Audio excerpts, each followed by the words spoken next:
Fala, turminha de boa, como que você se encontra desse lado? Primeiramente, agradecer a cada um que tem curtido e compartilhado e ajudado cada vez mais o nosso canal. E aqui no nosso bate-papo, o nosso Podgru aqui, a gente busca sempre trazer a informação como ela é. Faz aquele bate-papo de boteco, é claro. Mas ninguém bebe aqui, tá bom? Mas é importante você entender que juntos a gente consegue avançar muitas barreiras. Então é interessante. E eu agradeço cada convidado que vem aqui nessa mesa fazer aquele nosso bate-papo, como sempre, tá bom? E hoje o nosso bate-papo é com um grande amigo, mas como eu sempre eu deixo isso aqui pra gente, eu gosto que ele se apresente para nós, tá bom?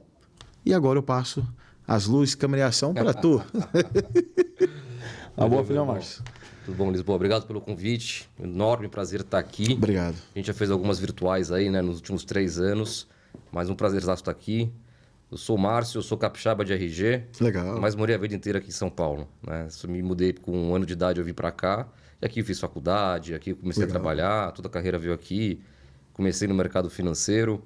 Na verdade, já na faculdade eu comecei a ter contato, né? A gente se conheceu na jornada do governo federal. Já na faculdade, né, eu tive contato com o nosso eterno ministro Paulo Guedes, né? Mas sem saber que nunca na vida que eu ia parar, né, onde a gente... Ele dava aula? Ele fundou o IBMEC, Uhum. uma faculdade lá, Legal. começou lá no Rio de Janeiro. Legal. E eu fiz 1 ano lá. E aí cursei lá, mas só sabia que era o presidente da faculdade, nunca, né, quase nunca nem encontrei com ele, tive uma outra aula só com ele naquela época. E aí o destino se cruzou, né? Em 2018, que quando a gente... Eu tenho que te fazer essa pergunta. Você chegou a ter aula com ele lá? Cheguei. Como que era o Paulo Guedes, professor? Ele sempre assim, ele é um cara que é de A a Z, ele consegue conversar sobre basicamente todos os assuntos. E ele vai muito pela lógica, né? Ele é um cara muito lógico, o senso crítico dele é muito bom. Então você pode falar de pandemia, você pode falar de saúde, pode falar de filosofia, pode falar de política, de geopolítica, pode falar de tudo com ele. Ele domina muito, ele é muito estudioso, né? Sempre foi. E sempre foi muito respeitado lá fora também, né? Dos Estados Unidos, no mundo geral. Então, e você era aluno e depois você trabalhou? Exatamente. E como que rolou esse lance aí? Foi muito louco, né? Porque até 2018, Lisboa, eu votava no dia da eleição, eu ligava para alguma outra pessoa, né? Me indica aí um deputado para votar. Era basicamente assim. Dá a colinha. Todos nós no Tucanato, aqui em São Paulo, não tinha dúvida para governador, para prefeito e para deputado, nem sabia o que o deputado fazia, né? Mas com o impeachment da Dilma, né, lá em 2015 para 2016, eu já estava no mercado de trabalho e a gente via como o país estava sofrendo, né? A economia não crescia, era desemprego, era tudo. Então, eu resolvi falar o seguinte, né? Se eu não entrar, pelo menos de uma parte, tudo 100% voluntariada, tá? Falar o seguinte, ó, como eu conheço alguma coisa de economia, que é a minha área, vou falar o seguinte, poxa, eu vou pegar o plano de governo do Jair Bolsonaro, o plano de governo do Haddad, do Meirelles, todos eles, do Ciro Gomes, e vou publicar nas minhas redes sociais qual é a minha opinião. Explicar isso para a tia do Zap que está em casa, que não faz ideia o que é uma privatização. Depois a gente pode falar aqui um pouquinho mais. Então, comecei a fazer isso, assim, pegava meu tempo assim e traduzia cada plano de governo de cada presidenciável. Caramba, que legal. E deixava lá no meu Facebook e no meu Instagram naquela época. Aí, legal, aí o Jair foi eleito, né, no segundo turno naquela época, lá contra o Haddad. E aí, ok, 2019, janeiro de 19, vida que segue. Voltei para minha empresa, trabalhar e tudo mais. Quando eu recebo uma ligação, uma terça-feira, 7h15 da manhã, quem me ligou foi o Gustavo Montesano, que foi o presidente do BNDES. Isso. Que ele é da turma, assim, né? Ele hoje deve ter 43 anos. Eu tenho 38, então a gente estava na mesma geração aqui em São Paulo. Aí o Gustavo me liga e fala, ó, eu estou assumindo aqui o banco, né, com o ministro Guedes, e o ministro pediu para montar uma equipe. E o seu nome foi circulado aqui dentro para você poder ajudar a gente a conduzir mais rápido as privatizações. Caraca, das empresas estatais. Cara, 7h15 da manhã ele me liga falando isso. Aí eu falo, cara, tem minhas empresas, né? Hoje eu sou diretor de uma empresa e tal. Quanto tempo você precisa para dar a resposta, né? Achando que ele ia falar uma semana. Assim, ele falou, você tem 10 minutos, 7h25 eu tô te ligando de volta pelo sim ou pelo não. Vixe. Você me dá uma resposta, que se você não puder, eu preciso ir atrás de um outro nome. E aí, cara, só peguei assim, eu pensei comigo mesmo, né? Se não for agora, talvez não seja nunca mais. Correto. Né? Eu acho que a juventude, né, a gente tem que entrar, tem cada vez mais renovar, oxigenar, uma política sem vícios. Então, eu basicamente fiz 1 ou 2 ligações, falei com um sócio e com minha mãe, falei, cara, surgiu esse convite, eu acho que faz sentido eu entrar nesse barco aí para tentar contribuir aí com um novo Brasil. E aí acabei aceitando, liguei para ele, falei, não, fechado. Aí ele pediu, né, meu nome ficou 45 dias sendo analisado na Casa Civil em Brasília. Caramba. Reviram a vida assim de A a Z. E nesses 45 dias, que é enquanto você recebe o convite e você passa pela Agência Brasileira de Inteligência, passa pela Receita Federal para saber se eu não estou devendo nada para a União. É tudo uma capivara assim absurda que eles fazem. Caraca, mano. E você não sabe se vai dar certo, porque muitos são reprovados no meio do caminho, né? A Casa Civil fala, esse nome aqui não Caraca, gostei. peraí, você é convidado, dá o nome. Os caras vão fazer uma investigação, revirar sua vida inteira e mesmo... Eu tô te convidando e ainda vou te negar? Exato. Caraca, hein? Exato. E aí? Exatamente assim. E aí fiquei lá, né, nessa dúvida por 45 dias, porque a sua vida não para, né? Você precisa trabalhar. Não, correr atrás. Se isso não der certo, tem que, né, ver uma outra alternativa aqui do lado de cá. Aí deu tudo certo. Aí fui nomeado no Diário Oficial da União. Que legal. Né? É o cargo comissionado que a gente fala, né? Quando você não é eleito, mas você tem, né, diversos cargos que vai distribuir. Que na politicagem é o que fala cabide de emprego, né? Então, correto. Aqui, ó, me ajudou aqui numa campanha aqui em Guarulhos, então pega aqui uns 2 carguinhos em Guarulhos e te dá. Legal. E com a gente, né, o ministro, ele tinha... A relação dele com o Jair Bolsonaro, até legal a gente falar também, é muito legal e muito respeitosa. Porque o ministro fala, eu não sei fazer política e não vou me atrever. Mas eu sei fazer economia e, Jair, você pode se atrever. Mas o Jair falou, também não vou me atrever. Os dois têm carta branca, cada um no seu quadrado. Caraca, mano. E eles não se conheciam antes. Né? O primeiro encontro deles foi por volta de fevereiro de 2018, mais ou menos aí uns 8 meses antes da eleição. E foi um encontro que era para ser um café, para eles se conhecerem. Durou mais ou menos 4 horas e meia. Uau. Os dois juntos. Conversaram de tudo, de A a Z. Aí o ministro, o próprio Paulo Guedes, ele tinha vários convites. A própria Dilma, se não me engano, fez convites para ele assumir a área econômica do governo dela, mas ele, né, por convicções e princípios, ele nunca aceitou nenhum convite do campo da esquerda ou do progressismo. Então, quando... Eu vou ter que te perguntar isso. Mas ele não aceitou... Porque, olha só, os ministros de Lula recebem ordem do Lula, correto? Certo. Provavelmente, se o Lula mandar o cara fazer um malabarismo lá, ele vai ter que fazer. Que deu para ver que é mais ou menos isso. O Paulo Guedes, ele não aceitou porque ele não teria autonomia e a qualquer momento ele poderia puxar o barco e afundar, ou só convicções? Porque dá para ver que no Bolsonaro, ó, a carta aqui é sua. Não, são os dois, exatamente, porque ele ia bater de frente. Por exemplo, o ministro sabe que privatizar por A mais B, mas isso faz bem para a economia brasileira. Correto. As estatais no Brasil, elas eram necessárias quando foram criadas lá em 1940, 1950, enfim. Cada governo criou uma estatal lá no passado. Porque não tinha empresa para prestar o serviço. Correto. Você vê, saneamento básico. Nunca teve nenhuma empresa. Então a gente tem essa Sabesp, a gente tem Corsan, Cesan, todas as ANs aí dos estados, porque não tinha prestador de serviço. Aí muda-se o paradigma. Já várias empresas privadas surgem ao longo aí da década de 80, de 90, de 2000, fazem melhor, mais barato, com tecnologia. Né? Então, todo esse arcabouço de pensamento econômico que o ministro tem, ele falou, presidente, na época era presidenta, né? Ele falou, Dilma, respeitosamente agradeço o seu convite, mas não faz sentido, né? Então, não... E com o Bolsonaro, não. Com o Bolsonaro, o Jair falou, cara, não sei de economia, que era o famoso posto Ipiranga, mas eu sei que as suas intenções são ótimas e o seu histórico profissional... O cara criou um banco, criou uma universidade, é conselheiro de diversas empresas. É um cara, né, que tem o conhecimento técnico para amparar o Brasil num momento desse, que foi 2019, né? Caramba, hein? Então, deram isso. E não bastasse isso, ele era o super-ministro mesmo, porque ele assumiu 5 ministros. A gente fundiu 5 ministérios. Caraca. Né? O Ministério da Economia, que não existia no Brasil antes de nenhum outro governo, ele era o Ministério da Fazenda, que é o que cuida aí das arrecadações, ele era do Planejamento, que é o que cuida do orçamento, ele era o da Indústria, ele era de Turismo e do Trabalho. Caraca, mano. Então ele tinha 5 ministérios. Muita gente não sabe disso, achou que o Ministério da Economia, beleza. Era só economia. Exato, nada. Acumulou, a gente reinventou Brasília. Putz. De largada, Lisboa, a gente cortou 41 mil cargos públicos. Só nessa redução de Só nessa redução, nessa reordenação. Caraca. Nessa redução, é o que a gente fala de governança, né? Vamos colocar ordem aqui. Tanto é que você chegava em Brasília logo no começo de 2019, quem frequentava Brasília em outros governos achava estranho, porque a esplanada inteira vazia. Não tinha mais carro estacionado, não tinha mais... Tinham diversos departamentos vazios mesmo, assim, entra em salas assim, quase não tem computador mais. Caraca, mano. Tiramos 41 mil cargos. Né? A gente começou... Não é à toa que o Brasil deu muito certo com a gente, os gastos públicos diminuíram. E ninguém sai feijão com arroz, né? Conta de mais e menos.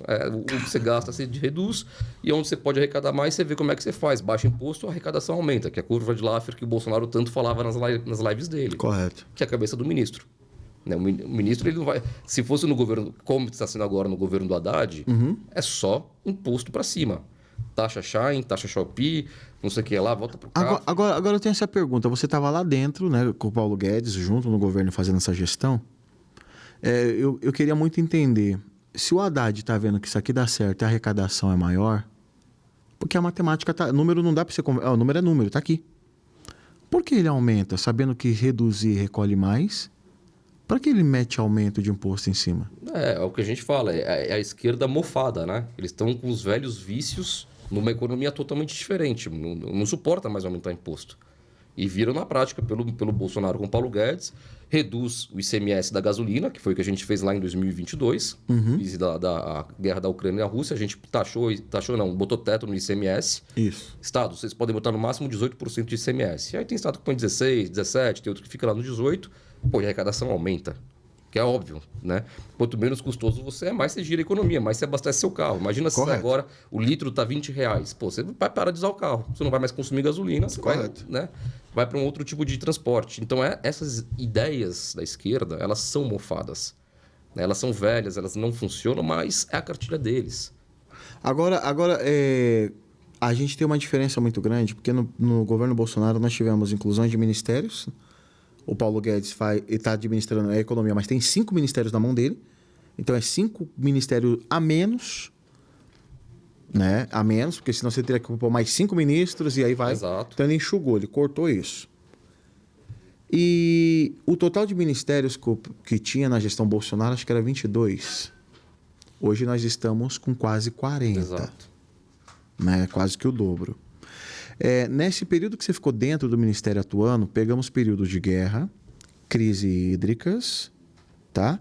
E pandemia. Então a gente pegou tudo contrário, vento só contrário. Exato. Como que foi para você estar lá dentro? Qual foi as tretas que você viu lá dentro? Porque tudo que o Bolsonaro apontava para um lado, a esquerda apontava para o outro. Privatiza aqui. Não privatiza não. É mais ou menos assim. Hoje nós estamos em 2023, temos os Correios. Mas só que em 2023 nós temos milhares de empresas que fazem a mesma função do Correio. Exato. Só que parou no Correio. Paramos no tempo, ninguém vai. Eu queria que você explicasse em detalhes simples como que era lá dentro. Qual o perrengue que você pegou? Qual foi as tretas de privatizações? Qual foi o jabuti escondido, as tretas? São várias. Isso aí daria um livraço aí maravilhoso. Tem que escrever um livro. Isso aí tem que fazer mesmo. Tem que publicizar esse conhecimento. Exatamente. Como é que funciona Brasília aí nos bastidores. Né? Agora que a gente não está mais lá, a gente pode falar. Exato. Né? Quais eram as nossas táticas e estratégias, né? Cara, Brasília, Lisboa é o seguinte, né? Que eu cheguei lá, o que eu vi? Patriotas mesmo, exceção. Vixe. Né? Que você está ali, quem está pelo sangue ali mesmo, que quer que o Brasil dê certo, são muito poucos. A figura do burocrata existe. O que é o burocrata na sua essência? É o cara que tudo que ele faz é aonde eu vou ganhar ou aonde eu vou capitalizar. Você não está querendo, ele não está ali para fazer com que o dinheiro chegue, o Bolsa Família, que na nossa época era o Auxílio Brasil, chegasse na ponta dos mais necessitados. A gente só queria dar lá o cheque lá de R$600, por exemplo, na pandemia. Queria que chegasse no bolso da dona Maria, que tem 4 filhos no interior do Pará. A nossa meta era essa. Literalmente, um quadrinho assim que a gente desenhava. Como é que eu vou fazer o dinheiro chegar? A gente sair de Brasília para chegar no interior dessa mulher. Mano. Aí tem os burocratas. O que o burocrata quer fazer? Ele quer fazer a intermediação. Então, ele quer fazer pega esse dinheiro, descentraliza para algumas prefeituras, porque começou errado. Por que tem que botar o prefeito no meio do caminho? Hoje você tem isso aqui com Pix aqui que você recebe. Correto. Em 10 segundos, tá no... A dona Maria, ela tem lá, alguém da família dela tem um celularzinho lá, com o aplicativo da Caixa Econômica Federal, por exemplo. Então, cada entrega nossa, cada missão nossa, a gente tinha que... Como a gente vai driblar a burocracia do brasileiro em Brasília? Porque o cara, às vezes é o seguinte, comigo acontecia bastante. Uma senadora do Espírito Santo pediu 7 vezes a minha cabeça para o ministro. Caraca. Ela falou, Espírito Santo, eu tocava privatização no Espírito Santo para o ministro, né? Que foi o Porto de Vitória. Foi a primeira estatal que a gente conseguiu privatizar em 2020. Caraca, mano. Que essa também é uma excelente história, né? O Porto de Vitória, essa senadora, ela não queria que privatizasse. Aí o Cássio Nunes Marques, o ministro do STF, o primeiro indicado pelo Bolsonaro, autorizou uma operação da Polícia Federal no Porto de Vitória. Prendeu o irmão dela, foi pra cima dela, tinha mais ou menos umas 4 pessoas da família. Putz. Tudo assim, o Porto de Vitória armado em contratos superfaturados por todos os lados. Nossa. Então ela nunca ia deixar privatizar o Porto de Vitória, porque ela estava ganhando uma fortuna ali. Pô. E a gente pegou um porto no primeiro ano, em 2019. O porto dava mais ou menos uns 50 milhões de prejuízo. No nosso primeiro ano, zeramos o prejuízo. No segundo ano, lucro. Terceiro ano, lucro recorde da história. 115 milhões de lucro no Porto de Vitória. Então, essa burocracia, né? Então, senadores, os deputados, tem muito militar no governo. No Bolsonaro tinha mais. Isso era uma queixa assim, pessoal que a gente da área técnica tinha. Falei, presidente, pelo amor de Deus, os militares, eles têm que estar lá ou no Exército, ou na Marinha, ou na Aeronáutica, treinando, né? Pensando em estratégia. Não tem que estar aqui nos bastidores, na esplanada de Brasília. Eles não têm que estar aqui. Só que o militar, o Lisboa, o que acontece das Forças Armadas? Ele acumula salário. Então, se ele vai para o governo, ele tem o salário dele lá de coronel, seus, sei lá, 15, 16 mil reais, e mais o salário do comissionado do governo, que também pode botar aí mais uns 15 mil. Caraca. Então, ele vai para 30 mil. Então, ele dobra o salário. Isso é muito bom. E qual que é a diferença? Enquanto a gente sai da iniciativa privada para ir para o governo, o nosso salário diminui muito. Né? O salário É o contrário. é o contrário. Eu estou pagando para trabalhar. Então, o que acontece? Eu quero fazer as coisas mais rápidas possível. Porque eu estou pagando para trabalhar todo mês. Eu tenho que ir lá tirar do dinheiro que eu tenho guardado para pegar o meu salário que eu ganho no governo, botar mais o complementar e para viver. Caraca, mano. Então, e o militar não. Então, o militar não tem muita pressa. Então, o militar fala, não, vamos ver se a gente privatiza essa agora, essa depois. Então, isso era um pouco de uma queixa nossa ali. Ele falava, cara, tem muita gente aqui das Forças Armadas que não deviam estar. Elas têm que fazer o trabalho delas lá enquanto a gente faz o nosso aqui. Então, é mais um exemplo do burocrata em Brasília que está lá, né? Não tem a nossa velocidade. Ele não tem a nossa celeridade. A mais na lenta. Que a gente queria fazer. Então, tem exceções para todos os lados, né? Obviamente, tem gente super competente, mas não era legal. Isso era uma queixa que a gente tinha bastante lá também para aliviar isso. Caramba. E no Ministério havia muitos militares ali?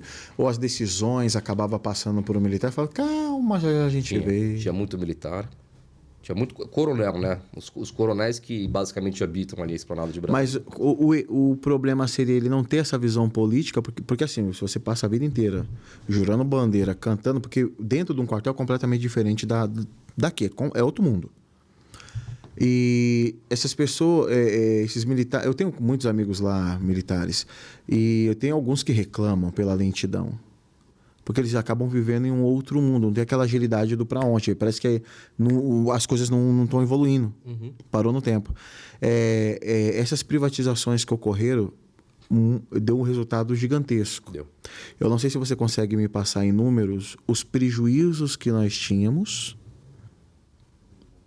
e a virada que deu. Aqui a gente parou de ter prejuízo e ter lucro. Não, o Correios, que você acabou de citar, que foi presidido majestosamente pelo general Floriano, uma exceção de um militar que a competência dele é absurda, mas é um cara da iniciativa privada, muito da vida dele ele trabalhou na iniciativa privada também. Ah, tá.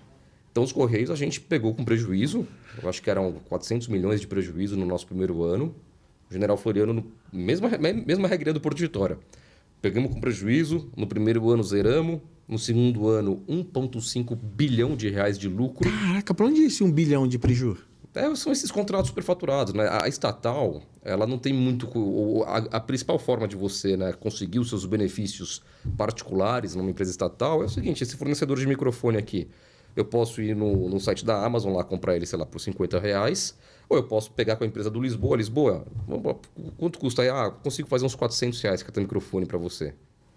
Aí começam os contratos. Aí você fala, então me dá 1000 microfones desses aí. Porra! Nem precisa, entendeu? No Porto de Vitória era clássico. A gente tinha departamentos com máquinas de xerox e impressora profissionais, para gráficas absurdas. Para um departamento que tinham 3 pessoas que nem imprimiam nada. Entendeu? Então as estatais, basicamente, você superfatura em contratos, né? E essa missão, eu não sei quantas estatais tem no Brasil. Olha, na nossa época, acho que a gente pegou com 200 e pouco e entregamos com 120, 150. Essas que privatizou, se o governo agora atual quiser ir lá pegar, não consegue Não pega pegar. mais. Porque é Eletrobras, né? A Eletrobras não tem como. Eles estão querendo. Tentaram via STF, mas já falaram. Isso aí, eu fiz algumas lives logo no começo do governo, quando ele estava falando, né? Vamos querer reestatizar a Eletrobras. Dava para fazer muito cabidão de emprego ali, dinheiro? Nossa Senhora. Muito. Eu tenho uma pergunta aqui, até interessante para a galera que acompanha. Você tem ideia em números assim básicos que dava para arrancar de dinheiro dessa estatal? Cara, você pode fazer de diversas formas, né? Mas com certeza centenas de milhões. É só ver o Petrobras com o Lava Jato, né? Eu posso considerar que o Bolsonaro, então, com essas privatizações, quebrou a perna da esquerda. Quebrou muito. Deixou muita gente sem... Deixou muita gente sem o oxigêniozinho do dinheiro errado. Caraca, mano. Não, a gente instigava raiva na esquerda, né? Porque a gente acabou com todos os vícios da esquerda. Na gestão pública, seja por indicações, cortamos 41 mil cargos. Então, um monte de deputado que tinha lá carguinho político, nora, genro, cunhado, primo, acabou isso. Depois, passamos a faca nas estatais também, né? Então, beleza. Todas as estatais a gente colocou presidentes e diretores competentes técnicos, pessoas que vieram também da iniciativa privada para conduzir. Absolutamente todas as estatais foi assim. Caraca, mano. O ministro tinha a carta branca do presidente. O presidente nunca pediu para o Paulo Guedes indicar nenhum presidente, nenhum diretor.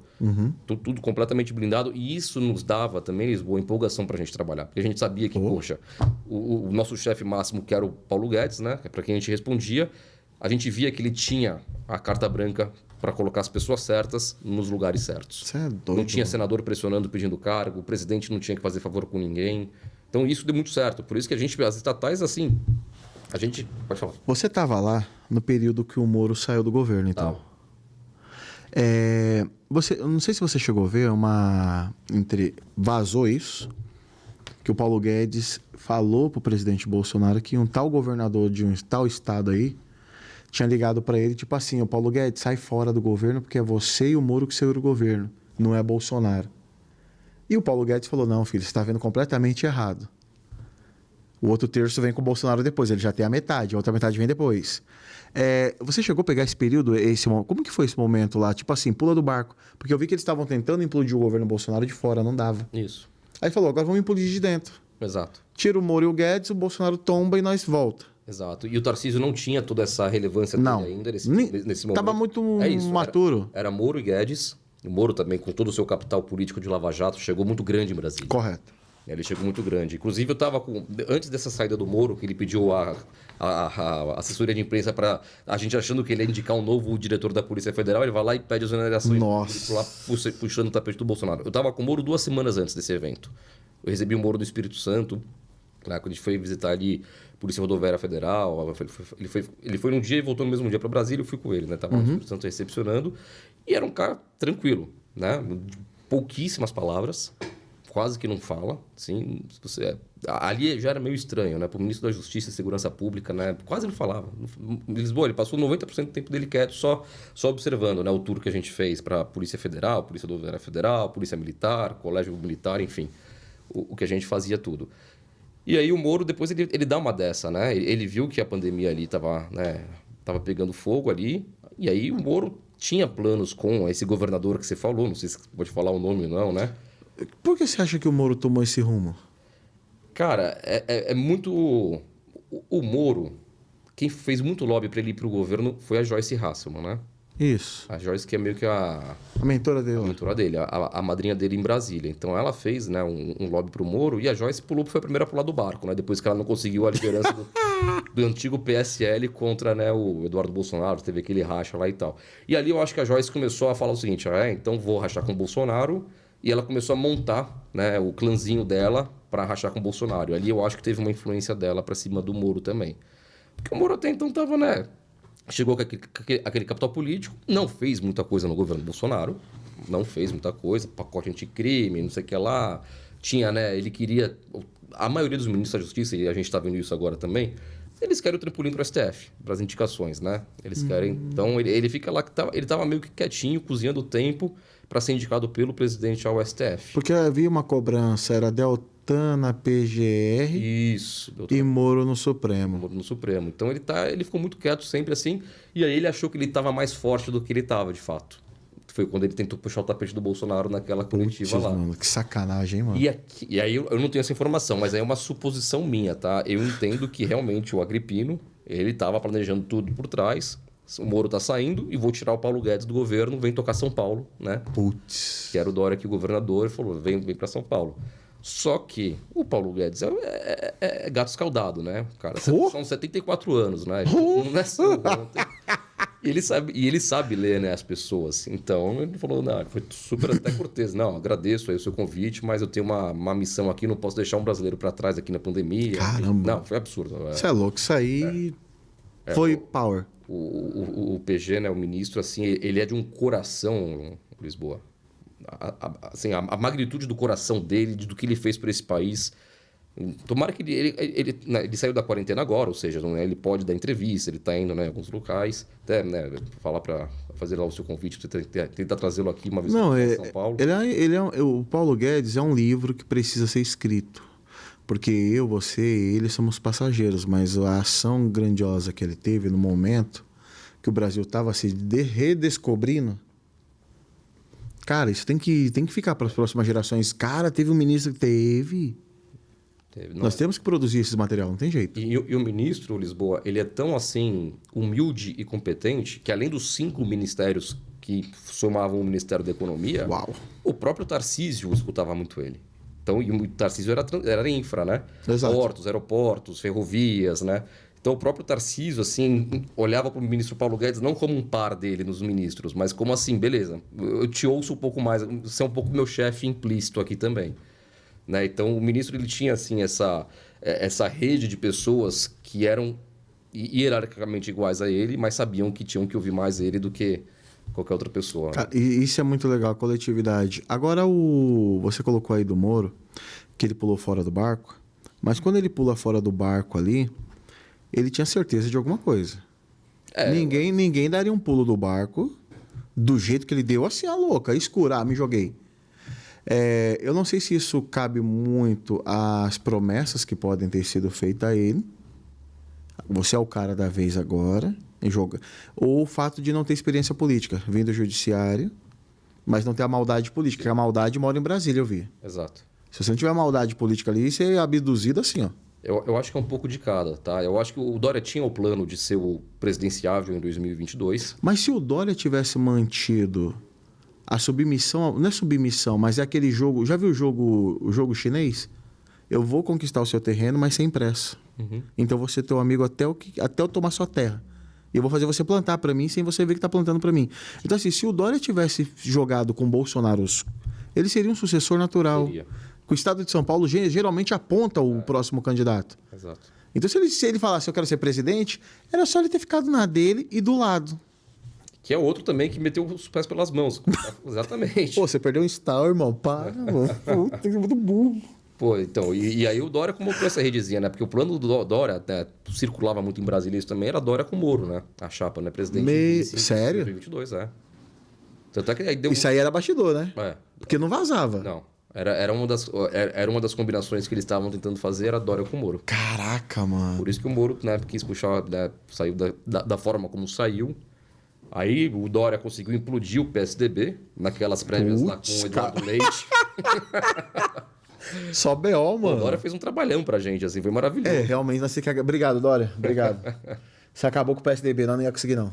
Você é o cara. Implodiu o Tucanato lá, entre ele e o Eduardo Leite. Aí o Moro, né, foi pro Podemos, ensaiou lá. Daí o Podemos falou, não vou conseguir te dar dinheiro pra você fazer a campanha nacional. Ele foi pro União Brasil, ensaiou seus 8% lá em uma das pesquisas que teve. Depois desistiu, né? Foi pro Senado. Agora, caraca, Você estava dentro do governo, então é muito louco, porque a gente aqui de fora, eu parcialmente, né? Mas quando você está atuando é diferente. É todos os dias que você está lá dentro. Como que era o ambiente quando o Bolsonaro assumiu, o Paulo Guedes assumiu, você fazendo a gestão? Porque eu sei que tem concursados lá dentro que é tipo assim, eu quero que aqui pegue fogo. Sim, tem muito militante de partido. Então como que era isso lá dentro? Sabotagem, rolava sabotagem direto? Rolava vazamento de informações o tempo todo. Então a gente tinha que ter muito cuidado com o que falava, com o tipo de reunião que ia ser conduzida, aonde tinha que ser feita. Porque a gente montava, né? A gente montou lá um plano, um cartaz mesmo, físico, né? Com a maioria das estatais, né? Separada por colunas. E a gente colocava assim um indicador de o quão fácil e o quão difícil é privatizar uma estatal. Então, Correios. Né? Nível de dificuldade alta. Por quê? Tem que passar na Comissão de Assuntos Econômicos do Senado, que é presidida pelo Ângelo Coronel, um senador casca dura do Lula. Esquece. Então, era difícil pra caramba. Então, Porto de Vitória. Não, Porto de Vitória é uma empresa de infraestrutura, né? É uma concessão, não vai ser uma privatização, ela volta para a União daqui a 30 anos, então não precisa de Congresso. Então, essa não precisa de voto de partido político. Então, acho que batia dava essa categoria, manda tudo. Exatamente. Aí a gente criava várias esteiras, né? As fáceis, aquelas que não vai ter demanda, não vou conseguir privatizar, não quero vender porque ninguém quer comprar. Chip do boi, por exemplo. Tem que extinguir, né? Aí fecha, liquida a empresa. Teve estatal que foi liquidada, fechada? Teve. A Ingea acho que tá sendo extinta e tá no finalzinho, 2022, o último ano do Bolsonaro, já tava só esperando uma outra autorização do TCU. Caramba. Porque não tem... Ela não tem interessado, né? É que nem você vender uma empresa, um carro que ninguém quer comprar. Pra que tá aí? Aí você desmancha lá, joga pra onde você quiser. E qual que eram os níveis porque havia-se muito vazamentos. Eu não sei nem como perguntar isso, não sei se era um erro do governo ou não, porque assim, todo governo quando entrou, ele entra com um grupo. O PSDB saiu, entrou o PT com um grupo.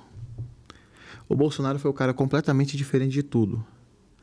Ele era um deputado que nunca fez gestão de um governo, uma prefeitura. Ele nunca pegou essa parte, foi um governador, essa gestão. Só que ele fez algo que é muito mais além do que isso. Ele nunca foi do executivo, mas ele conseguiu montar uma equipe para fazer o executivo para ele muito top. Sim. Então ele falou assim, eu sou o presidente aqui, mas a minha equipe vai ter que ser a melhor que tiver. Então ele montou pôs o Ronaldinho aqui, Cristiano Ronaldo ali, colocou aqui mais o Zidane, montou a seleção e jogou. Exato. Então assim, ele fez muito além do que um executivo. Muito mais. É muito difícil, Lisboa, você trazer gente para Brasília. Então... Porque paga-se muito mal. Quem tem família tem que ver se muda com os filhos, com a esposa. Mas os filhos estão na escola do estado, aqui em São Paulo. Poxa, eu não quero tirar da escola. Aí só o marido vai. Então, não é trivial você conseguir montar time em Brasília. Uau. É muito difícil. E o Jair, ele teve muita... Por exemplo, eu jamais teria ido por outro presidente, né? Eu falo, imagina que o Alckmin, na época do PSDB, fosse presidente, Marcos, tem uma vaga lá pra gente fazer as privatizações também. Não, agradeço, mas... Porque o Jair, ele tem esse carisma, ele tem essa sinceridade, ele tem o respeito. Ele sabe o seguinte, cara, eu não sei nada de privatização. Vocês que façam o que tem que ser feito. Ele, por várias...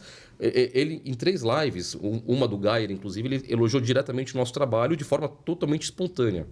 Que a gente tocava também todos os imóveis da União. A União tem 750 mil imóveis pelo Brasil inteiro. Para que tudo isso? A gente tem mais imóvel do que o Vaticano possui de igreja católica no mundo. Tem mais imóveis da União do que igrejas no mundo inteiro. E para que tudo isso de imóvel? Pois é. Tinha só o fluxo de entrada, né? Como é que esses imóveis chegam para a União, né? A empresa não pagou a dívida lá de R$500 mil de Receita Federal. No 3º ano, a Receita Federal pega o patrimônio da empresa para liquidar a dívida. Como se você não pagasse o financiamento do seu carro, o banco pega o carro. Correto. Então, até a nossa gestão, até 2019, era só um fluxo de entrada. Não a Receita tem Federal saída. fazendo isso. E acumulando. A gente fez o estudo 750 mil. Avaliar todos eles juntos, avaliado em R$1 trilhão. Ô, louco, mano. Mais do que as estatais. Os nossos imóveis eram 1,5 trilhão, as estatais é 1,2 trilhão. Caraca! Então, e geralmente, como é que você identifica um imóvel que é da União? Vai no seu bairro, na sua cidade. Onde tiver uma casa abandonada, um muro pichado para pelo menos 10 anos, é da União. É da União. Sempre um imóvel acabado, destruído, ou tá, de certa forma, invadido aí pelo Boulos, que adora fazer isso, que a gente também conseguiu zerar isso na nossa gestão. Mano. Porque tem muita gente que já sabe qual é o imóvel. Mas esses imóveis aí, eles começaram a sair no governo? Aí começamos a vender. A gente fez uma lei, a gente começou com uma medida provisória 915, que era do Rodrigo Maia ainda. Ele, graças a Deus, ele não caducou, né? Ele foi o maior caducador de MPs do Bolsonaro da história. Você estava lá dentro, que é muito louco, porque olha só, o Rodrigo Maia ele deixava tudo passar do prazo e esquecia.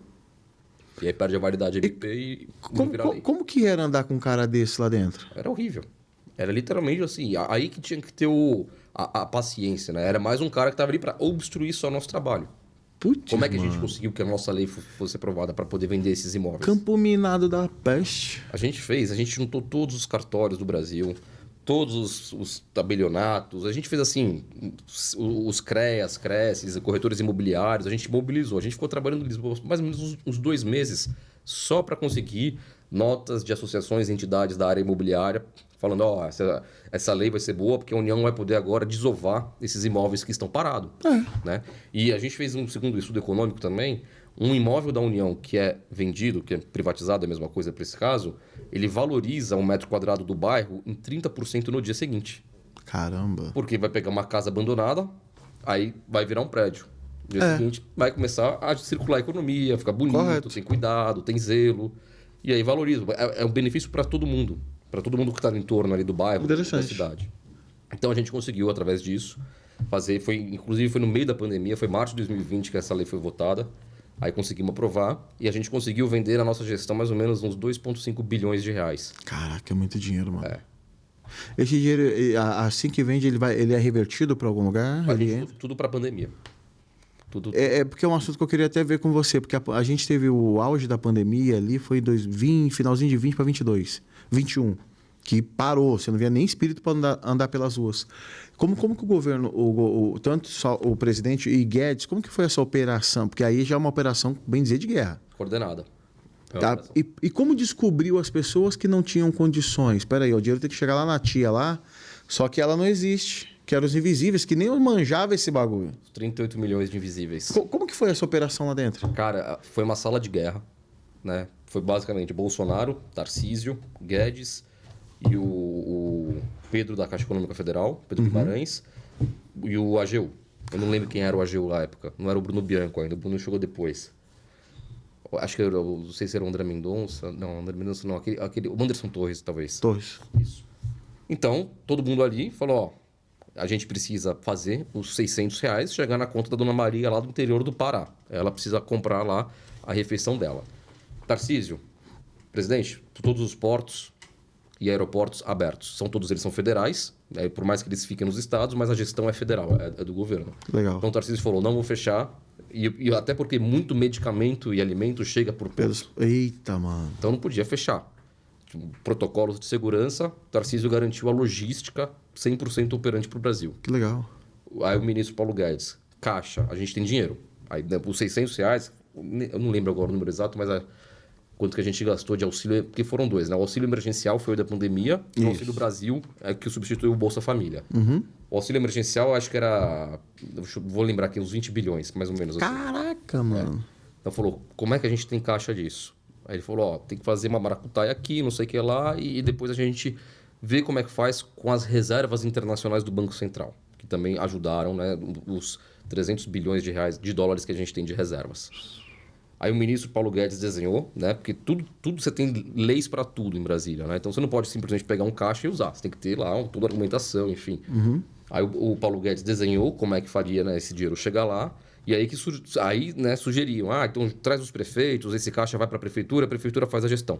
Aí o próprio ministro Paulo Guedes, não, Pedro, você está aqui por causa disso, Caixa Econômica Federal. Caraca, mano. Você está aqui porque eu quero todas as lotéricas e todas as agências da Caixa abertas em horários específicos para ter certeza de que o dinheiro está chegando na conta da Dona Maria lá no interior do Pará. E quem citou essa ideia das prefeituras? Era algum parlamento. Não era, acho que era a Casa Civil. Não sei se estava com Ramos ainda. Ou o que é. Caraca, porque o Paulo Guedes deu uma... Agora que você está contando as entranhas, agora você consegue entender. O Tarcísio deixou tudo aberto. Exato. Nada fecha. Logística, tudo. Paulo Guedes, o dinheiro eu tenho, mas tem que chegar aqui. Aí chega o maluco, não, manda na prefeitura aqui que nós dá um migué, irmão. O prefeito lá vai estar eleito. Exato. Aí o Paulo Guedes foi lá e falou, não, irmão, cortou, deu no peito. Deu no peito. Falou, Aí chamou o Pedro, aí o Pedro entra. Aí chamou o Pedro da Caixa. A Caixa tá disponível. O Pedro também, né? Muito competente. Pô. Barães. Pedro manja demais. Exatamente. Ele falou, presidente, o que o senhor precisar, a gente vai ter certeza de que o dinheiro tá chegando na ponta, na pessoa, sem qualquer burocrata interferindo. E aí, né? E também, Lisboa, é um alinhamento de muitas coisas, né? Correto. Aí o Pix do Banco Central, que começou a ser feito no Temer, mas foi acelerado e implementado no Bolsonaro. Né? Aí foi onde começaram a testar o Pix. Trabalhar o Pix. Exatamente. Já estava já embrionário ali. Acabou. Hoje você não faz DOC nem TED, né? Você acabou. Pix. Os bancos devem estar odiando. Não, acabou a receita dele. Né? Por isso que a Faria Lima não gostou do Bolsonaro. Odeio o Bolsonaro, odeio. A reeleição. Mas aí o Pedro fez todo um esforço na Caixa Econômica Federal para ter todo o suporte. Que louco, mano. Para que os 38 milhões de invisíveis, mais os 30 milhões de visíveis que a gente já sabia que eram necessitados, pudessem receber o auxílio emergencial. Como que descobriu esse outro maço escondido? Porque... Como? Ele tem que se cadastrar, né? Então, isso. Como é que a gente fazia, né? Como é que era? A pergunta é ótima, que também esclarece para a população. Tem lá, se eu te falar o seguinte, Lisboa, você tem R$600 disponível para você sacar hoje. Uhum. Aí sai pela TV, sai pela imprensa, isso. sai, né? por todos os... boca a boca, enfim, tudo vai. Aí você fala, caramba, eu quero saber se eu posso ou não receber. Aí como é que você faz isso? Você entra lá no site da Caixa, coloca seu CPF, tá lá. Fernando Lisboa, você é elegível a receber R$600 pelos próximos 6 meses, né? Que é o auxílio emergencial. Isso. Para isso, você pode fazer de 2 formas. Ou você vai até a Caixa e retira isso, que tinha gente que realmente ia lá, culturalmente, o brasileiro vai no banco, lá, saca o dinheiro e vai. Ou você pode baixar o aplicativo da Caixa de forma gratuita e todo mês vai pingar na sua conta corrente lá da Caixa esse dinheiro. E aí que a gente fala que a gente bancarizou a população, através do estímulo do auxílio emergencial, por isso que eles tornaram-se visíveis. Você se apresentou agora, você tem um aplicativo, você tem o seu RG tá na Caixa. Você é um cara digital agora. Então, caraca, mano, que projeto... Que projetão, hein? Aproveitamos tudo para bancarizar e tornar a economia, o brasileiro, mais digital, né? Que louco, mano. E tudo ideia do ministro. Falou, não quero um político, um burocrata no meio desse caminho, não. Vocês estão fazendo essa pandemia, né? Que a gente sabe, né, quais são as verdades e inverdades de tudo isso aí, né? Vai rolando. Exato. Aí ele falou que, beleza, vocês querem fazer política em cima de cadáver, né? Que era a frase que o Paulo Guedes sempre falava, mas também a gente vai dar um salto no Brasil agora de digitalização, de bancarização. Quebrou. De dignidade humana. Cara, Você podia imaginar mais 4 anos de Bolsonaro se ele tivesse mantido a sequência? Qual era a visão que você tinha lá dentro? Cara, a gente, assim, ia estar... Já hoje ia estar num outro nível absurdo. Absurdo de economia. A gente ia estar... Poxa, taxa de juros, né, que subiu na nossa última gestão, ela poderia cair com firmeza agora. Agora não está caindo com firmeza. Está por politicagem pura e o Banco Central vai até segurar os juros aí, vai irritar o Lula mais ainda daqui para frente. Porque não tem como baixar mais os juros, não. Então, botaram aquele Márcio Postman no IBGE lá, que teve uma gestão péssima no IPEA da Dilma, né? Que faz os estudos econômicos lá. Então, a gente já sabe que é para maquiar essa inflação. Essa inflação no IBGE, na TV, a inflação está controlada. Mas sai aí para você tomar uma Coca-Cola aí para você ver que se ela tá barata. Vai explodir. Você que atuou dentro do governo é muito louco, porque agora você tá vendo a merda para onde vai, né? Exato. Eu tive algumas oportunidades de estar com o Pedrão, e ele fala, explicando como que a Caixa se modernizou para fazer essas operações, para buscar o camarada que não existia no sistema. Porque o cara, quando ele é autônomo, às vezes não mexe com transação bancária, ninguém conhece ele. Ele só tem autônomo. Exatamente. E aí, uma vez identificando essas pessoas que estavam invisíveis e feito essas operações direto para eles, eu não sei como colocar a palavra, mas se acaba mapeando um outro mundo que não existia. Que pra gente era só número, né? A gente sabia que existia, mas cadê? Aonde eles estão? Agora eu apareci. Exatamente. Qual que é o perfil de consumo deles? Porque uma vez que eles estão digitalizados, bancarizados, a gente consegue desenhar melhores políticas públicas de apoio para eles também. Isso. Né? E a gente fala, né? O melhor programa social é aquele que você vê quantas pessoas param de precisar do programa social, não de quantas pessoas estão sendo atendidas. Mas quando deixou. A gente quer que as pessoas saiam do Bolsa Família. A gente quer que as pessoas, né, tenham estudo, que as pessoas consigam, né, se profissionalizar. Então, é uma pergunta pertinente ao que você falou agora. Porque olha só, como que no Brasil tem estados que tem mais Bolsa Família do que quem trabalha registrado. Você consegue me explicar isso? A explicação é essa mesmo. É o assistencialismo que vai ser para sempre. É o curral eleitoral do governo de esquerda. Esses caras não têm outra saída. Mas de onde vem esse dinheiro? É nosso aqui. Dos estados ricos por pobre? Principalmente São Paulo. São Paulo é o maior financiador, né, pelo Pacto Federativo, né? Todos os impostos federais, imposto de renda para empresas do CSLL, né? Cada né? Imposto federal que uma pessoa física ou uma pessoa jurídica, uma empresa pagam, isso vai para um caixa único em Brasília. E o Brasil é um país grande, a geografia é grande e a cultura é diferente, né? Você tem estados muito prósperos e estados que são realmente Pará, por exemplo, Tocantins, enfim, Norte e Nordeste, que são estados menos prósperos. Então é natural que estados ricos, numa federação como o Brasil, mandem dinheiro para estados mais pobres, mais necessitados.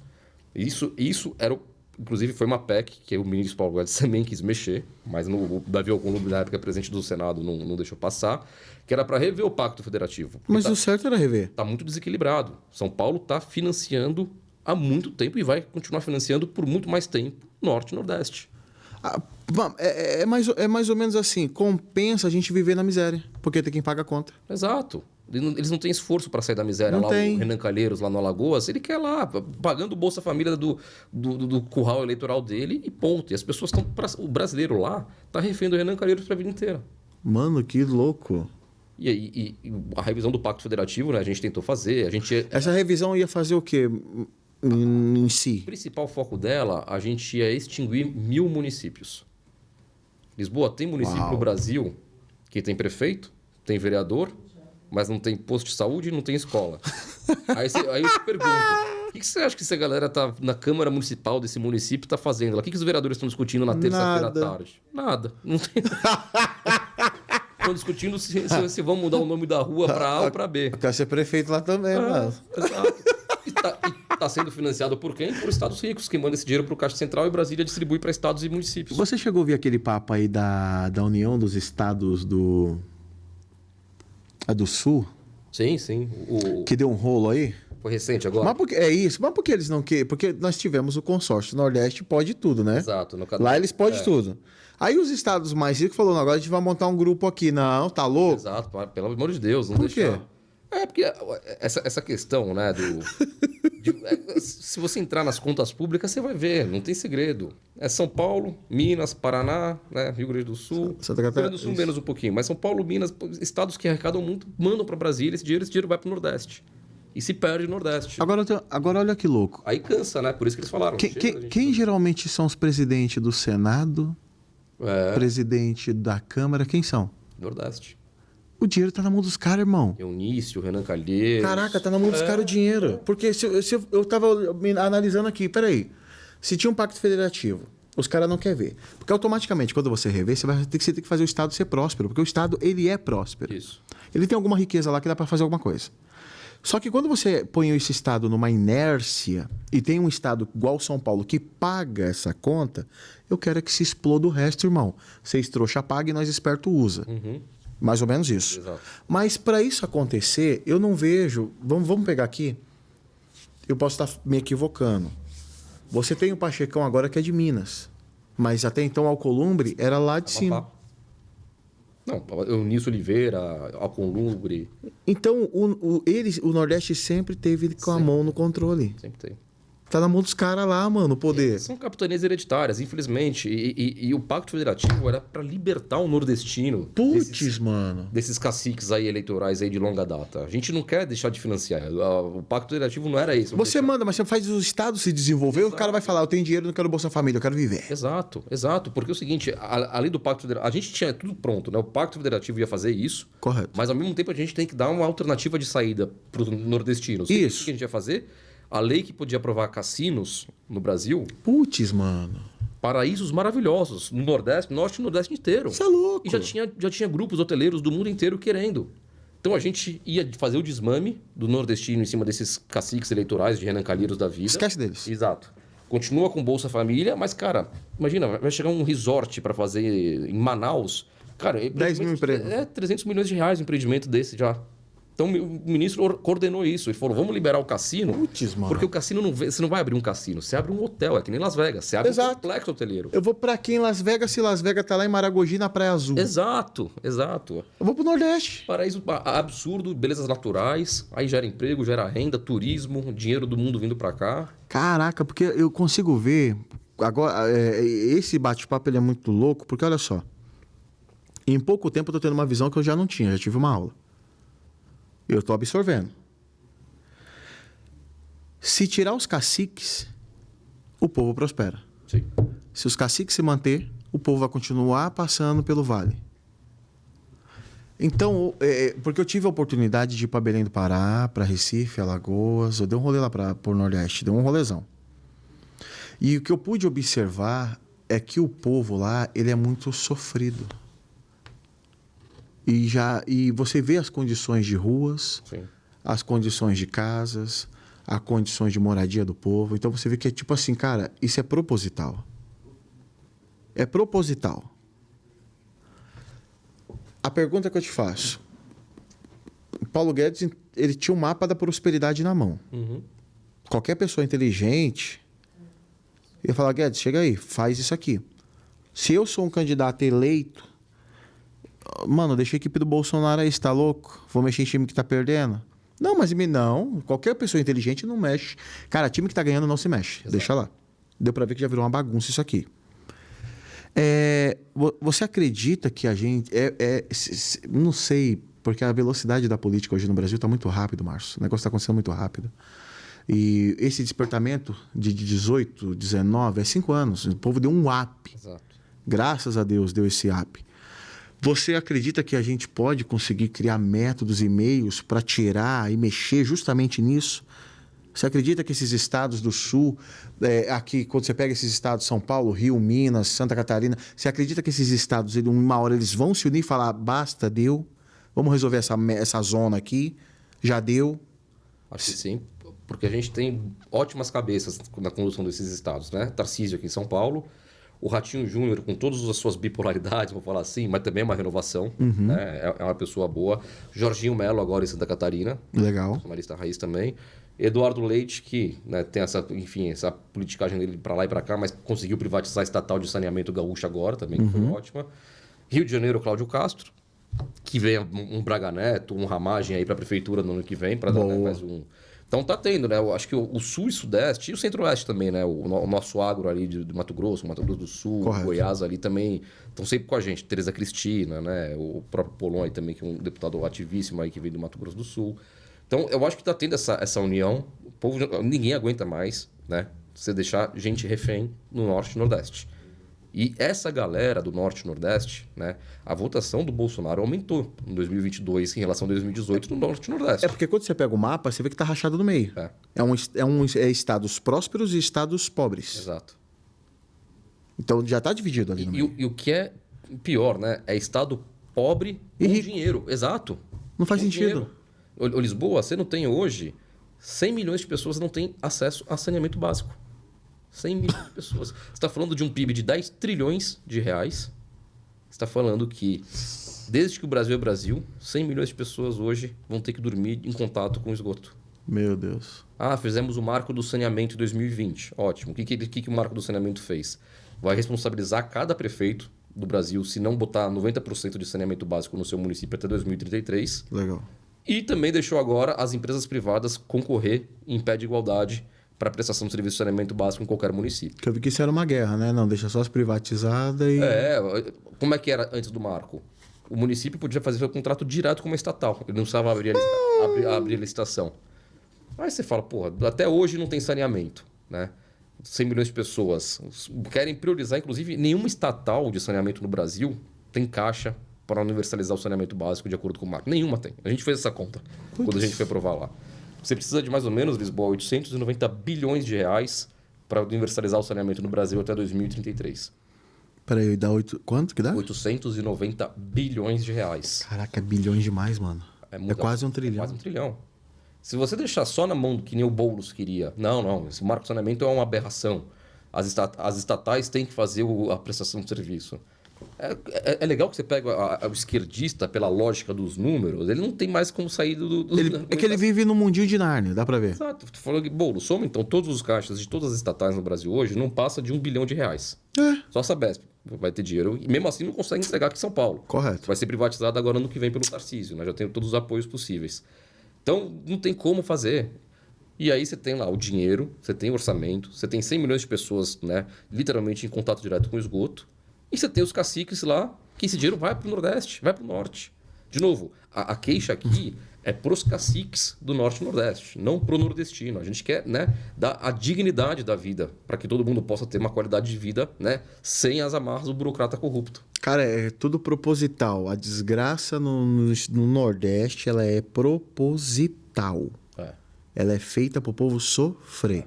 Feita por poucas cabeças, né, poucos caciques que fazem, né, milhões aí. Faz a consulta, quer ver? Tem estados, eu sobrevoei uns, e tem estados, ele é muito grande em terra, mas a população não dá 1 milhão de pessoas no estado. Não dá 1 milhão de... O município de Guarulhos, São Paulo, tem mais pessoas do que um estado no Nordeste. Imagina. Pra você ter ideia. Então, assim, eu posso ser dono do estado, irmão. E é isso que eles são. Ninguém mexe nessa merda, eu mando nessa bosta. É isso que Eu mando, eu sou rei. E, cara, você falando desse jeito é muito louco, porque de um lado você tem o projeto de libertação. Libertar esse povo. Dar dinheiro para eles. Qualquer empresário do mundo quer chegar em Maragogi ou naquelas praias azul e falar, vou investir $1 bilhão aqui, irmão, de dólares. Eu vou gerar emprego pra galera inteira aqui. Vocês vão comer caviar agora. Exato. Não, aí chega o cara e fala, não, você não vai pôr isso aqui não, você tá louco? Exato. Deixa o povo morrer de fome aí e dá a cesta básica pra eles, sai fora. Não deixa eles entrar aqui. Essa consciência, você acredita que deve estar chegando lá pra cima? Acho que eu acredito. Agora, Acredito. nesse período que nós temos aqui um Brasil indo pro buraco? Se potencializou mais com o Bolsonaro, né? Como você falou, a gente teve um up, a gente acordou em 2018. Não dorme mais, já era. O nordestino viu a transposição do São Francisco, que não saía... Durante toda a gestão do PT não saiu. Aí Então. quando o Bolsonaro fez, não, mas era projeto da gestão do PT. Sim, eles desviavam mais dinheiro do que água naquele negócio lá. Não, aquilo ali desviou dinheiro, hein? Puta que pariu. Aí o Marinho... Todo ano os caras lançavam a transposição do São Francisco. Um projeto... Agora nós acaba. Eu prometo. Exato. Antes que o sol acabe, eu acabo. Cara, será que o povo não cansa de ser trouxa, mano? Cara, Me desculpa. Então, Eles chamam o povo de otário, assim, você é trouxa. eu acho que acordou, entendeu? Eu acho que a gente fez muita entrega no Norte e Nordeste, né? A gente tinha boas pessoas, o Rogério Marinho, que hoje é senador. Legal. Foi o nosso MDR, ministro do Desenvolvimento Regional, fez um baita de um trabalho brilhante. O João Roma, que tentou o governo, que, puxa, eu torci tanto pro Roma conseguisse a Bahia. Isso né? é louco. Esse era outro cara... Puta, Não, você tá falando os nomes e assim, eu conheci todos. Cara, o que Bolsonaro tem? Ele conseguiu trazer muita gente boa, mano. Porque geralmente você erra. como errou com o Mandetta, ministro da Saúde. Você tá vendo? Mas o quê? Porque o Mandetta era um politiqueiro. É. A saúde ali patinou porque ele não... Só o único que... Quando ele pôs os caras corretos, parou, começou a rodar. Foi. Jogou Queiroga ali por último, tava ali o Pazuca mexendo, reorganizando. Aí vem, ministro, tá redondinho, joga. Primeiro guerra, depois... Isso. Agora, cara, se a gente for... claro que tivemos erros. Mas hoje você consegue observar os erros, porque assim, a direita hoje, ela existe. Por mais que pessoas falem, eu não sou... eu não acho que não exista. Nós estávamos adormecidos e iludidos. Hoje nós despertamos e estamos conscientes. E nos organizando cada vez mais também. Quanto mais você oprime alguém, mais resiliente você deixa. Você nunca esprema o outro lado. Exato. É assim, é a história, isso. Só pegar os livros, tá lá. Se você sufocar muito um lado, esse um lado uma hora vai te pegar. Sim. Porque é o ciclo natural. E como que você vê hoje a direita no Brasil hoje? Porque o Brasil foi governado e sentiu o gostinho de um governo de direita. Acabou, irmão. Provou do mel uma vez, você sabe a merda como é que é. Como que você vê essa visão hoje, o cenário hoje, a direita no país? Cara, eu tô... De novo, né? A gente cresceu bem, a direita. Em nível, se você pegar no nível legislativo, Senado, Câmara dos Deputados, você vê que a gente cresceu muito em relação a outras legislaturas. Né? Mas foi pela identificação. Exato. E construção, alguns nomes ainda não são bons, beleza, ok, mas... Tá apurando. Exatamente. Tivemos votos da direita. A gente teve agora, há 3 semanas, a eleição dos conselhos tutelares Carregaçou. pelo Brasil inteiro. A direita deu um pau. Os caras tá sentindo lá, irmão. Exato. Não, estão desesperados. Exatamente. Então, eu acho que é um caminho sem volta, tá, o Lisboa? E se você pegar no mundo também, a Argentina agora, com o Milei, né, que é o representante da direita, Trump cada vez mais forte nas pesquisas eleitorais nos Estados O Unidos. Chile já sinalizou que vem direito. O Chile também está vindo. A Espanha também teve uma eleição há 2 meses atrás que foi muito boa para a direita. Correto. Então, eu acho que a gente tá no momento de um soluço do Brasil. Né? A economia ainda vai surfar todos os bons feitos que o ministro Paulo Guedes deixou pronto. Até quando? A gente tem uma conta que até o meio do ano que vem, até o meio de 2024, o governo vai se salvar em função de tudo que a gente fez. A gente trouxe para Lisboa, para o Brasil, Puts, mano. 100 bilhões de reais de investimento privado pelos próximos 8 anos. Então esse Sim. dinheiro está entrando ainda. 100 bi, 100 bi, 100 bi, 100 bi, 100 bi. Caraca, 100 bi? Para ferrovias, para rodovias, para portos, aeroportos. Putz, deixou a casa redondinha pros caras cagar toda, mano. Deixamos dinheiro no caixa em 2022, 50 bilhões de reais de superávit, que esse governo já teve os 8 piores meses da história Caraca, com mano. déficit fiscal. Déficit fiscal, a palavra é ruim, mas para quem tá nos enxergando, é quanto o governo tem de caixa. É o quanto você tem de salário, menos quanto você tem de despesa. O Haddad aí já tá... Esse ano a gente já fecha com um rombo de 140 bilhões para baixo. Mano. E ano que vem já está contratado um rombo de 170 bilhões. Tanto é que a ministra Simone Tebet do Planejamento, ela fala, o orçamento do Brasil a Deus pertence. Eles estão lá sabendo que vai quebrar o país. Então, esse que é o ponto. Mas o projeto... Ser irresponsável é uma coisa. Mas isso não seria um projeto, quebrar o país logo? É. Porque você só domina aquilo que você quebra. Só o que você... Se eu quebrar suas pernas, eu financio a muleta pra você. Exato. Se eu gero mais pobre, eu gero mais cesta e eu tenho mais pobre. O projeto deles é esse, na minha opinião também. É a destruição para poder comandar. Né? Querem empobrece todo mundo. Isso. Eles podem ter o controle e o domínio que eles tanto querem. Eles querem que o Brasil vire um território deles, do Foro de São Paulo. Né? Agora você pegou um negócio interessante. Então, o Paulo Guedes sabe o dia e horário que o Brasil quebra. Sim. A gente tem essa conta lá. Putz, mano. Meio do ano que vem não aguenta mais.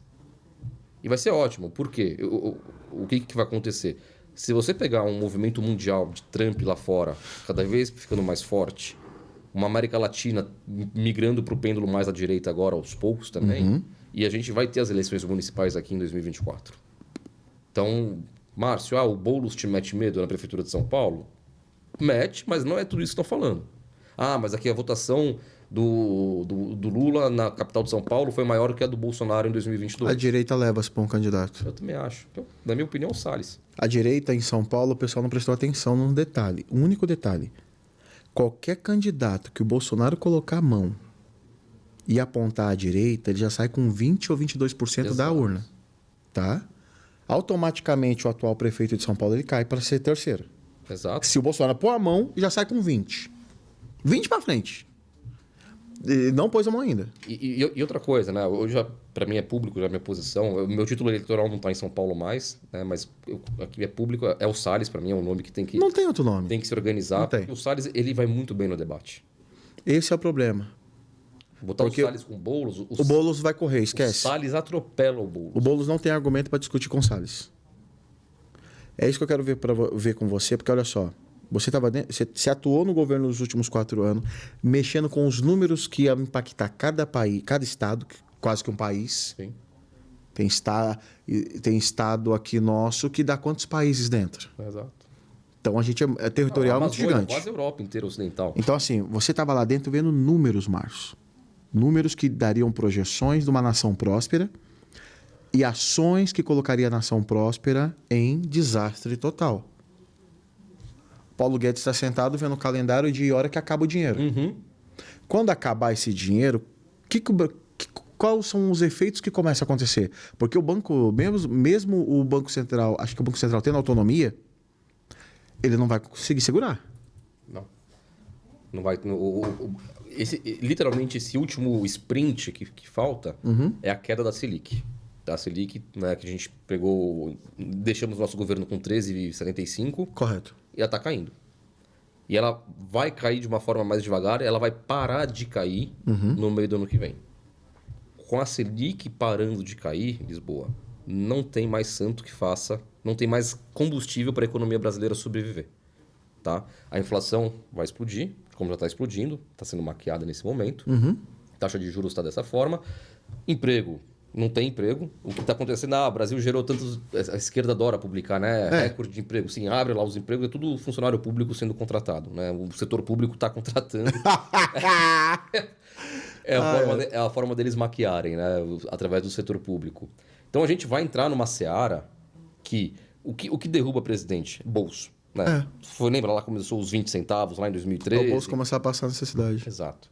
Então, quando começar... E quando eu falo bolso, é emprego e inflação. Né? O poder de compra do brasileiro está caindo cada vez mais. E sem emprego, aí lascou. Aí não tem o que fazer.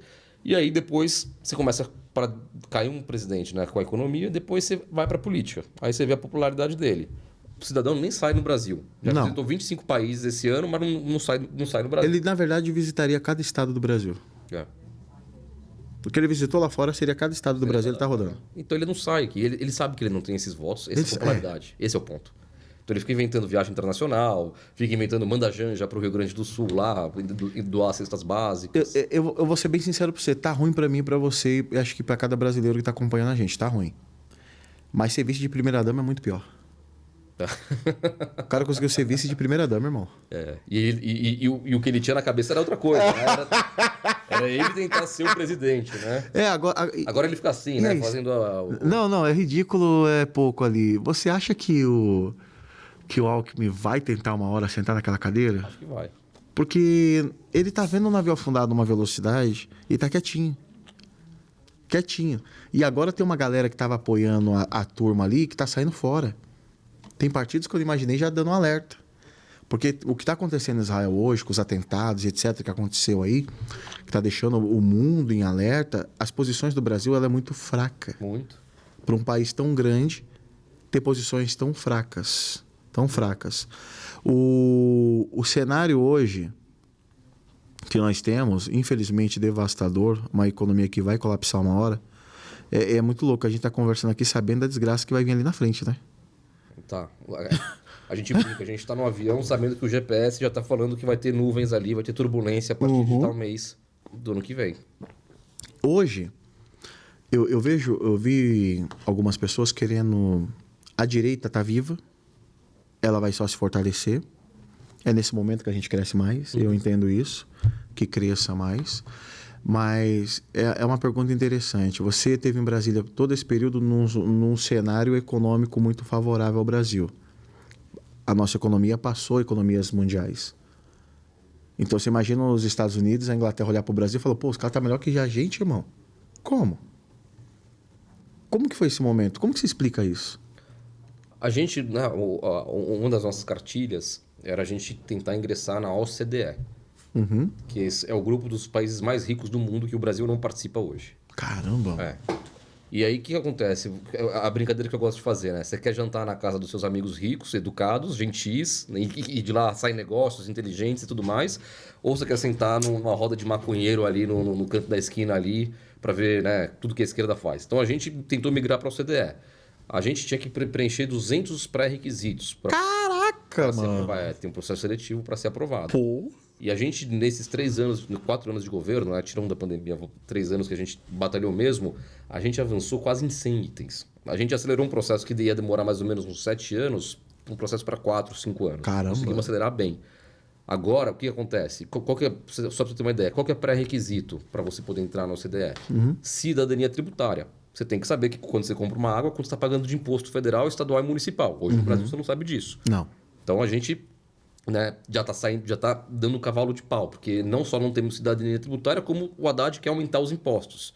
A OCDE é contra impostos. Né? Pô, país rico é país onde a população é rica. Correto. Não é o país em si. Putz. Então tudo que a gente caminhou para entrar na OCDE, que eles estavam vendo a gente com bons olhos. Pô. O mundo falou, a gente é uma grande fazenda do mundo, né, Lisboa? A gente manda no mundo. Pois é. Só não sabe mandar. Exato. E eles querem a gente perto. Eles falaram o seguinte, não, a gente quer...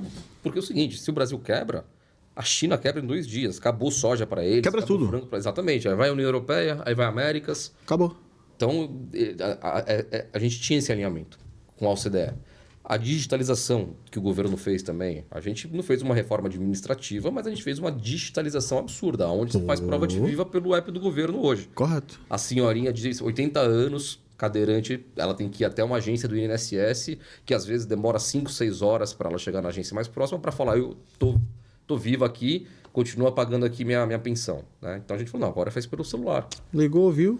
E quando você faz pelo celular, você não precisa fazer concurso público para repor o servidor do INSS que se aposenta. Exato. Você está digitalizando um serviço, você não sabe mais do servidor lá. Correto. Então, né, são um monte de, assim, você junta o bolo, é por isso que a gente conseguiu sair muito bem. A gente foi o primeiro governo de Lisboa da história da República que entregou para o próximo presidente um governo gastando menos do que o que pegou do presidente anterior. E Caixa Azul. E Caixa Azul.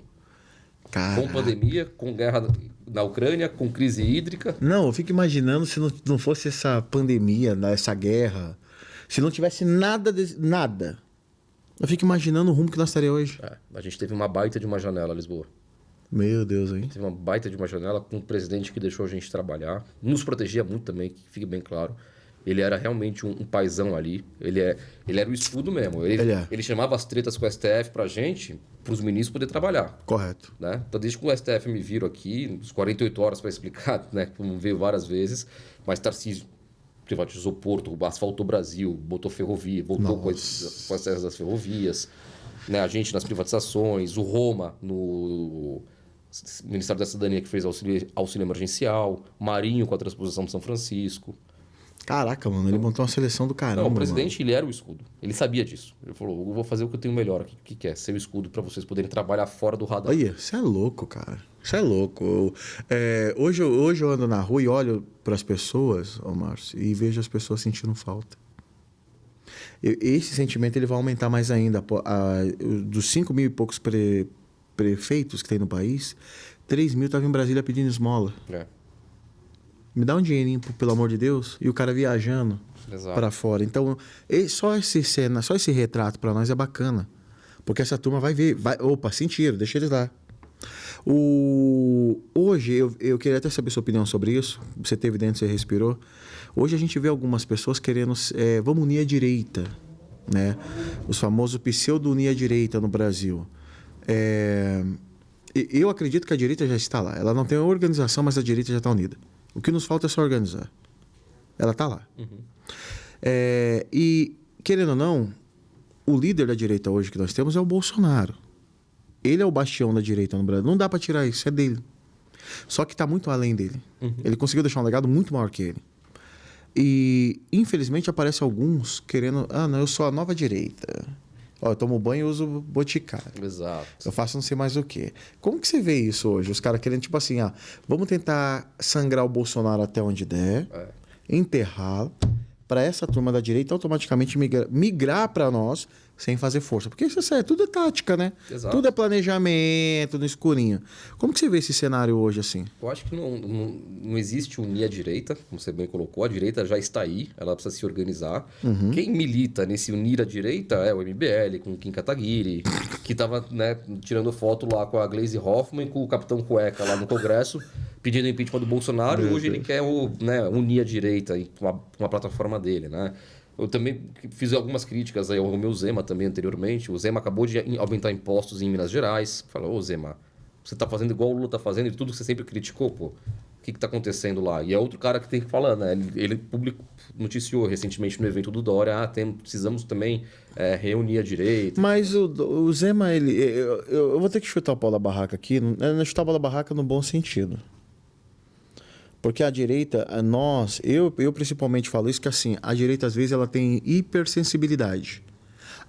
Não pode me criticar. Eu falei mais direita do que eu, mais arregaçado do jeito que eu fui, então eu posso falar. Se é para ter certificado, agora eu tenho. Uhum. Eventos conservadores, como foi o CPEC que aconteceu em Minas, no evento conservador, que a pauta é Brasil, mas o nosso bastião ali, que é o da direita, o líder, que é Bolsonaro, o camarada simplesmente chegou no evento conservador e falou, nós temos que unir a direita. Tá todo mundo já unido ali em prol de um objetivo. Já tem um bastião. Assim, eu não confio no Zema. Eu não confio nele. Eu não confio nele, eu não sei a visão que você tem dele. Não, é mesmo. Eu não confio. Não confio. Não confio. Nada que reunia a direita, não. Porque eu via o pessoal indo no presídio ver o Lula. Olha como a gente tem que aprender. O que eles estavam fazendo lá quando o Lula estava preso? Montaram barraca lá na frente, mas todos os políticos iam pedir conselho com quem? O Lula mesmo preso era líder da esquerda. Nós temos hoje um presidente que é líder da direita nato, mas eles não querem reconhecer. Será que é porque não quer reconhecer? É tipo assim, eu vou pegar lepra. Exato, O Bolsonaro é leproso, eu não quero encostar nele. Você entendeu? Então, assim, eles não querem reconhecer que o Bolsonaro é o líder da direita. E teve um professor que falou para mim, mandou uma mensagem. Eu esqueci o nome desse professor, ele é muito conhecido. Ele falou para mim assim, mas há uma necessidade de união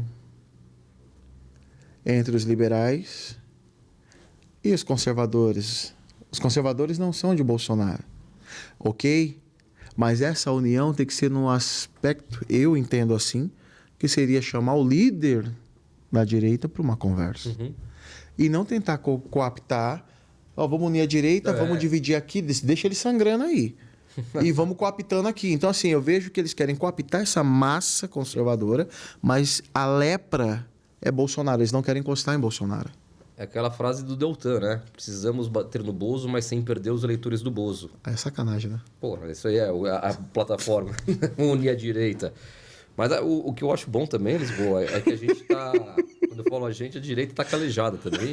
Apanha, hein? A gente tem sempre, né? A nossa visão é clara de quem é o bastião. É o Jair. Hoje, qual a mensagem que você deixaria para essa galera aí? Do seu ponto de vista? Porque você esteve no governo, atuou, viu os momentos bons, os momentos ruins. Sentiu de perto o que eu não senti. Às vezes eu estava ali, batia um pouco, doía. Mas você esteve lá sangrando nos últimos 4 anos. Qual a mensagem que você deixaria para esse pessoal? Cara, eu acho que tem que tirar o estigma de que política e corrupto é a mesma coisa. Tá? E isso eu falo porque isso afasta muita gente boa que pode um dia querer entrar na política. Então acho que a política tem cada vez mais estar no nosso dia a dia, né? Através do seu canal, que você faz um trabalho brilhante de comunicar, traduzir política para não políticos, que acho que essa por isso, um trabalho pesado. Não, cansa muito. Né? Você tem que preparar a pauta, tem que entender a pauta, tem que digerir a pauta e comunicar a pauta, né? Mas de um jeito que o povo simples entende. Exato. Esse é o pior. Exato, porque a política ela usa de palavras... Sofisticada para te chamar de idiota. Exato. Se você pegar qualquer texto de projeto de lei, é um saco ler, porque realmente é o texto rebuscado, o texto pode 3 páginas de coisa, mas só presta um parágrafo lá, vou aumentar impostos. Né? De resto é historinha. Mas o que eu pude vivenciar lá, na experiência prática, eu acho que tem muita gente muito boa no Brasil, que ainda vai acordar para a política, vai participar, vai estar mais ativa, e que esse negócio vai dar certo. O Brasil, a gente tem que limpar Brasília mesmo, cada vez limpando mais. Isso é um processo que demora mesmo. Mas o Brasil tem tudo, assim... O Brasil não tem guerra. O Brasil é um país religioso. Né? Sei lá quantos por cento são de cristãos hoje em dia, deve estar quase em 80%. Por aí. Né? O Brasil tem mar, tem rio, tem clima ameno. Lisboa, isso aqui é maravilhoso. Paraíso. Mas a gente tem políticos. O bom é o seguinte, a mudança na política ela é geracional. Ela não acorda do dia para o outro, nem 2, 3 eleições. Né? É de formiguinha. O próprio Bolsonaro deixou um legado. O meu time no Ministério da Economia, tirando o ministro, a grande maioria, o mais velho tinha 50 anos. Caramba. Molecada mesmo. De 35 a 50. Isso dá esperança. Exatamente. Então, e essa galera, por exemplo, vamos supor que não seja Bolsonaro em 2026... Mas é uma galera que já teve experiência e pode ser que volte. A gente deu exemplo, entendeu? Pode ser que o Márcio volte em 2026 como deputado, como equipe de um ministro, ou eventualmente até como ministro de alguma outra pasta. Então tá lá, a sementinha foi plantada. A gente viu que é possível. Diferentemente da esquerda, a esquerda não tem sucessor. Não. Se eles não conseguirem fazer bolos agora, acabou, meu amigo. Acabou. O Bolsonaro, ele teve essa qualidade, né? Ele falou, eu não vou fazer um governo para mim. Porque só concentraria nele. Ele jogou Tarcísio de um lado, ele deu tanto nome que você fala, se você parar para ver os nomes, você, caraca... Não, exatamente, a gente poderia fazer uma lista aqui, Adolfo Saxida, que depois virou ministro de Minas e Energia, a Marta Sellier, que foi secretária do PPI de Parcerias e Privatizações. Exato. Cara, galera nova. A galera, de novo, é possível ter É. gente boa na política, né? E o legal é que quando a gente está lá limpo, a gente nem é convidado para ir nos eventos não republicanos de Brasília, o que é ótimo. Eles falam o seguinte: o Márcio nem adianta convidar para esse jantar aqui, porque a gente sabe que dali não só não sai nada, como ele vai ter. Nossa, diversas vezes isso. Eu imagino. Como ele vai poder, ele vai, né, dedurar a gente aqui para a CGU, para o TCU, enfim, para os órgãos de controle e fiscalização. Então é cada vez mais povoar aquela terra, porque ela é maravilhosa. Ela só está ocupada por gente errada. Cara, isso é muito louco. Hoje, nós teremos eleições em 24, que são importantíssimas. Eu não sei a visão sua, mas qual o cenário que você vê para 24 agora? Porque nos conselhos tutelares foi uma resposta. Nós tivemos 2 momentos de resposta no Brasil. Eu vou jogar 3. Primeiras eleições de uma cidade em Brusque. Isso. Que foi uma eleição atemporânea, onde a esquerda tentou investir para ganhar, mas a direita levou. A primeira eleição municipal em Brusque. O segundo período foi as eleições, né, que teve agora para conselheiro tutelar, onde 70% conservador levou. Qual o cenário que você vê para 24 agora? Cara, eu super otimista, tá? Eu acho que... Vamos dar o exemplo de São Paulo, né? Eu acho que a gente tem que parar com o politicamente viável. Não é Ricardo Nunes o nome, senão a gente vai ficar mais 4 anos aqui sofrendo. Sempre ser o menos pior. Exato. Já deu, vamos pro abate, pro abate. Se é pra perder, eu prefiro perder votando no cara que eu quero. Pronto. Né? Não quero votar no outro cara e depois ficar 4 anos em banho-maria ali. Isso pode se repetir em várias prefeituras? Sim, várias. Eu acho que a gente vai ter boas surpresas. Eu tô muito otimista com a capital do Rio de Janeiro. Legal. Ramagem tá destruindo na Câmara dos Deputados. O cara tá gigante. Hoje eu entendi porque não quiseram ele lá. Então. Nem eu queria, companheiro. Então, Caraca. Cara, eu acho que a gente vai ter bons municípios aí com ótimos nomes representando. Tarcísio, né, apoiando aí. Se o Tarcísio resolver apoiar o Salles mesmo, da forma como ele puder apoiar, acho que São Paulo deslancha. Só para quem está nos assistindo, né? O PIB da cidade de São Paulo é maior do que o PIB de Minas Gerais inteiro. Então, só para ter noção do tamanho da relevância que é a Prefeitura de São Paulo. Caraca, mano. Ordens: Brasil, PIB, Estado de São Paulo, depois a cidade de São Paulo tem o maior PIB de qualquer outro estado brasileiro a não ser São Paulo. Caraca, mano. É gigante. É muita coisa, Lisboa. É Você muito controlando esse aqui. cofre todo, putz. Por isso, temos que ir para cima. Temos que ajudar o Salles da forma que for possível. Né? Temos que... Bolsonaro, já ouvi falar que ele deve apoiar tanto o Nunes quanto o Salles, se o Salles pegar a legenda por outro partido. É a hora que o Valdemar entender que vai precisar apoiar. Eu tenho que te perguntar, você acha que o PL se comporta como partido nanico, não viu que cresceu tanto? Ou ele tem os costumes antigos Eu acho que ele tem costumes antigos. e não quer modernizar? Eu acho que o Valdemar ele podia aproveitar aí esse momento hoje, que foi graças ao Bolsonaro. O PL é um partido gigante, né? O maior partido hoje com deputados na Câmara. O Valdemar ele poderia acordar mais para isso. Ele poderia... Todas as votações que o PL orienta, né, de oposição ao governo, você tem lá uns 7, 8 deputados do PL que continuam fazendo o contrário, né? Viram base do Lula, né? Não faz sentido. Você tem um time de 100, cara, nós vai morrer junto, nós vai vencer junto. Não tem... Você não vê a esquerda fazer isso. Eu não gosto de você, Lula, eu vou conversar ali. Eles vê tudo Lula. Exato. Eu acho que o Valdemar ele podia fazer isso para ele trazer mais pessoas boas para a política também. Acho que ele tinha que limpar minha crítica pública também. Você não pode ter um partido que quer ser a direita brasileira, um partido com muita gente com ótimos quadros técnicos, e tem um tiririca nos quadros do partido. Isso atrapalha. Pior entendeu? que tá, não fica, né? Mano? Então eu acho que o Valdemar ele podia, né, fazer essa modernização do PL. Mas devido às pressões, será que ele acorda ou não? Aí, né, tem que só o tempo dirá. Vamos ver o que ele vai fazer em 24, né? O Valdemar ele tem mania aí de quando ele abre a boca, ele fala algumas coisas aí que é muito mal interpretado, né? Falou que vai lá ajudar o Dino a ser eleito no STF. Escorregou. Pô. E a imprensa já gosta muito, já dá aquela envergadinha nervosa. Até você explicar que fosse de porco na tomada, já era, irmão. Dá mais ainda. Exatamente. Mesmo que você falou sem maldade, falou outra coisa, mas os caras deu esse tom, acabou. Eu acho que quem tem muita chance também, que faz um trabalho muito bom, mas eu acho que falta braço, é o Faca, Otávio Facuri. Né? Ele preside o PTB aqui em São Paulo. Então o Faca também temos uma boa chance, né? Do trabalho, o Faca limpou o partido, de fato. Pô. O Faca conseguiu limpar o Passou PTB. o facão, mano. Exato. Passou literalmente. Então acho que o Faca pode trazer boas surpresas aí para 2024. Legal. Aqui na capital e outras cidades de São Paulo aí via PTB. Né? Então tem isso também. E a gente é organizar. Acho que né, a gente não pode ficar à mercê do que os outros querem fazer. Correto. Realmente, vamos para cima, que a gente puder ajudar.